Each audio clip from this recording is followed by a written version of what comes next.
બાળકી સાથે દુષ્કર્મ અને હત્યા કેસમાં એક આચાર્યને સજા મળી છે। આચાર્ય ગોવિંદ નટને 10 વર્ષની સજા અને 2 લાખ રૂપિયાનો દંડ ફટકારાયો છે। સિંગવડની તોરણી પ્રાથમિક શાળાના આચાર્યને આ સજા આપવામાં આવી છે। આચાર્યએ પહેલા બાળકી સાથે દુષ્કર્મ કર્યું હતું, ત્યારબાદ તેની હત્યા કરી હતી। પોતાની ગાડીમાં જ તેને રાખવામાં આવી હતી। તેવામાં લીમખેડા સેશન્સ કોર્ટે આરોપીને સજા ફટકારી છે।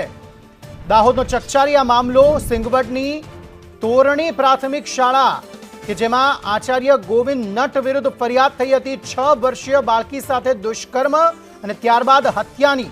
હવે આ મામલે કોર્ટે ચુકાદો આપ્યો છે। લીમખેડા સેશન્સ કોર્ટ દ્વારા ચુકાદો સંભળાવવામાં આવ્યો અને આચાર્ય ગોવિંદ નટને કલમ 304B હેઠળ બેદરકારી હેઠળ સજા ફટકારવામાં આવી છે। આરોપી ગોવિંદ નટને 10 વર્ષની સજા ફટકારાઈ અને 2 લાખ રૂપિયાનો દંડ પણ તેમને ફટકારવામાં આવ્યો છે। સમગ્ર કેસમાં પોલીસ તપાસ પર પણ કેટલાક ગંભીર સવાલ ઉઠ્યા છે, કારણ કે દુષ્કર્મ અને હત્યા તેમજ પોક્સો જેવી ગંભીર કલમો છોડવામાં આવી છે।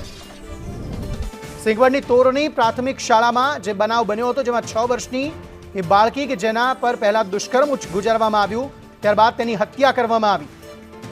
હવે આ મામલામાં લીમખેડા સેશન્સ કોર્ટ દ્વારા ચુકાદો સંભળાવવામાં આવતા 10 વર્ષની સજા આચાર્ય ગોવિંદ નટ જે આરોપી છે તેને ફટકારવામાં આવી છે અને 2 લાખ રૂપિયાનો દંડ પણ ફટકારવામાં આવ્યો છે। સિંગવડની તોરણી પ્રાથમિક શાળાના આચાર્યને બાળકી સાથે દુષ્કર્મ અને ત્યારબાદ હત્યાના મામલામાં આ સજા ફટકારાઈ છે। દુષ્કર્મી આચાર્યને 10 વર્ષની સજા અને 2 લાખ રૂપિયાનો દંડ ફટકારવામાં આવ્યો છે। લીમખેડા સેશન્સ કોર્ટે આ સજા સંભાળી છે। હેમલ પંચાલ આ અંગે વધુ માહિતી સાથે જોડાઈ ગયા છે। હેમલ, એ આચાર્ય અને ચકચારી આ કેસ હતો કે જેમાં 6 વર્ષીય બાળકી સાથે પહેલા દુષ્કર્મ કરવામાં આવ્યું અને ત્યારબાદ તેની હત્યા કરવામાં આવી હતી। આ સમગ્ર મામલામાં આરોપીને આજે સજા સંભળાવવામાં આવી છે। શું છે વધુ વિગતો?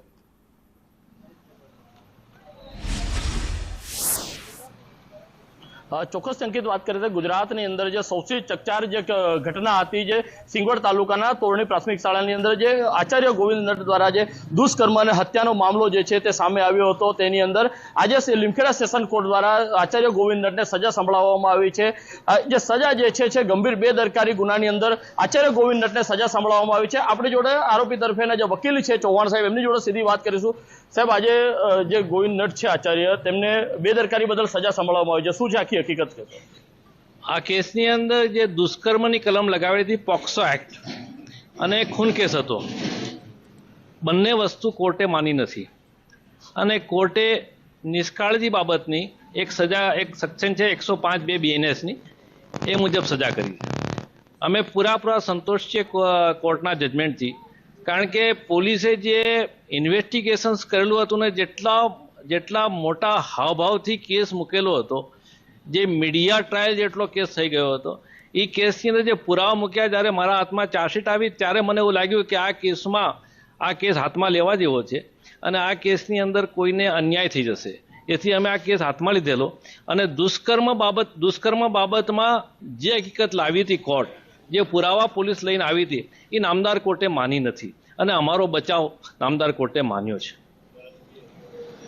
આમાં જે મહત્વની વસ્તુ એ છે કે અલગ અલગ જે કલમો રાખવામાં આવી હતી, એ કલમો નાબૂદ કરવામાં આવી છે અને માત્ર ગંભીર બેદરકારીની જે કલમ છે રાખવામાં, એ બાબતે શું કહેશો? જે કલમનો ગુનો લગાવ્યો તો પોલીસે જે ઇન્વેસ્ટિગેશન કર્યું હતું, કારણ કે ત્યારબાદ પોસ્ટમોર્ટમ જોતા 302ની કલમ લખાયેલી હતી। 302ની કલમ નોંધાયા પછી પોક્સો એક્ટ ક્યાંથી આવી, કેવી રીતે આવી, એક બહુ મોટો પ્રશ્ન છે અને આ ખરેખર ગૃહ વિભાગના જે બી તપાસ કરનાર અધિકારીની બહુ મોટી ટીમો બનાવી હતી, આ એ લોકોની નિષ્કાળજી છે। છોકરીના દીકરી ગુજરી ગઈ છે, એનું અમને સખત દુઃખ છે, પણ કેવી રીતે ગુજરી ગઈ, કેવી રીતે નહીં, એની પૂરી એની હિસ્ટ્રી જાણવી એના મા બાપની ફરજમાં આવે છે ને આપણું કામ છે। અહીંયા તો કેસ જ એવો મૂકી દીધો છે કે એક જ માણસને, કે જે માણસ પ્રિન્સિપાલ સ્કૂલમાં 10:30 થી 5 વાગ્યા સુધી નોકરી કરે છે અને તેના દીકરીના હોજરીની અંદર પચેલો ખોરાક મળે છે, સંપૂર્ણ પચેલો ખોરાક, એટલે કે લગભગ મારા માનવા પ્રમાણે આનું મર્ડર, જે મૃત્યુ થયું છે 1 વાગ્યા પછી થયું છે, તો 10:30 થી 5ની વખતે જે માણસ સ્કૂલમાં નોકરી કરતો હતો ત્યાં તેનું મૃત્યુ કરવા કેવી રીતે જાય? એ અમારા માટે એક બહુ મોટો પ્રશ્ન હતો બચાવ પક્ષે અને નામદાર કોર્ટે અમારી હકીકત માની છે।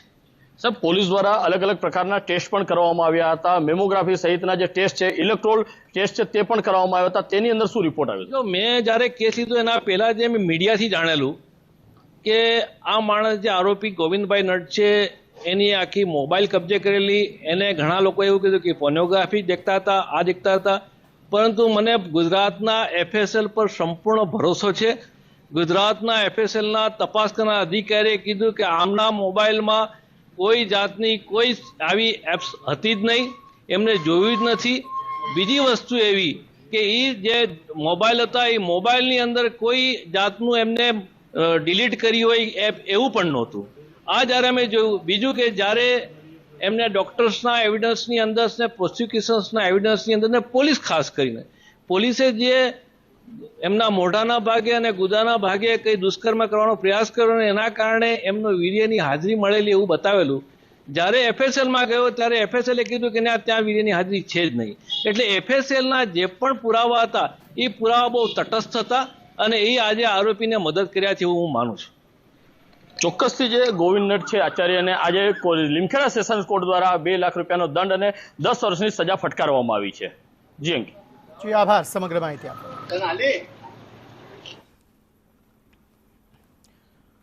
તો ચકચારી કેસમાં શાળાની વિદ્યાર્થીની સાથે આચાર્યએ દુષ્કૃત્ય કર્યું હતું. આખો કેસ શું છે તેની જો વિગતે માહિતી મેળવીએ તો બાળકીની માતાએ આચાર્યને કારમાં મોકલી હતી, ત્યારબાદ બાળકી પર અત્યાચાર થયો હતો, બળાત્કારનો પ્રયાસ થયો હતો. એ બળાત્કારના પ્રયાસ બાદ બાળકીને શ્વાસ રૂંધાવી તેની હત્યા કરવામાં આવી હતી અને લાશ શાળામાં જ મૂકી દેવામાં આવી હતી. હવે આ બાદ આરોપી ગોવિંદ નટ વિરુદ્ધ ભારે જનાક્રોશ જોવા મળ્યો હતો. સ્થાનિકોમાં પણ ભારે રોષ જોવા મળ્યો હતો, વકીલોમાં પણ આક્રોશ જોવા મળ્યો હતો. કોઈએ બચાવમાં હાજર રહેવાનું નકાર્યું હતું અને ત્યારબાદ આખરે હવે તેમના વિરુદ્ધ ચુકાદો આવ્યો છે.